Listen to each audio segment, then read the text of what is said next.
কৌশলগতভাবে বিশ্বের অন্যতম গুরুত্বপূর্ণ সামুদ্রিক করিডোর হরমুজ প্রণালী। প্রতিদিন লাখ লাখ ব্যারেল তেলবাহী জাহাজগুলোকে পাড়ি দিতে হয় এই হরমুজ প্রণালী। আর এই অঞ্চলেই এবার ইরানের নৌবাহিনীর সর্বোচ্চ পর্যায়ের নজরদারি, প্রস্তুতি যাচাই এবং শক্তির বার্তা।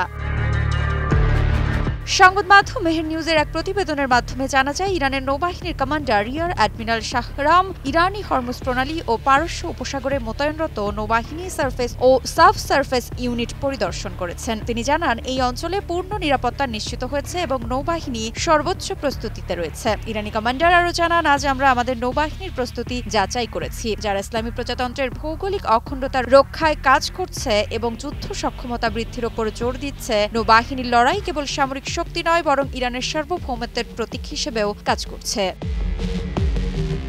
মূলত হরমুজ প্রণালী বিশ্বের সবচেয়ে গুরুত্বপূর্ণ জ্বালানি করিডোর, যেখানে বিশ্বের প্রায় 20% ক্রুড অয়েল পরিবাহিত হয়। এই রুটের নিরাপত্তা নিয়ে দীর্ঘদিন ধরে ইরান, যুক্তরাষ্ট্র সহ আঞ্চলিক শক্তিগুলোর মধ্যে উত্তেজনা রয়েছে। বসুন্ধরা টিস্যু, অশুদ্ধতার বিরুদ্ধে এক বিন্দুও ছাড় নয়।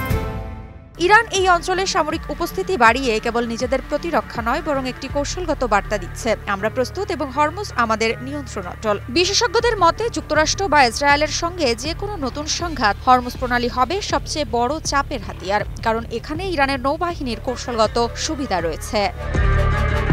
ইরানের এই প্রস্তুতি দেখিয়ে দিচ্ছে যে আন্তর্জাতিক চাপ বা নিষেধাজ্ঞা সত্ত্বেও তেহরান তার সামরিক ও সামুদ্রিক সক্ষমতা বাড়াচ্ছে, যা কেবল আঞ্চলিক নয়, বৈশ্বিক জ্বালানি নিরাপত্তার ওপর প্রভাব ফেলতে পারে।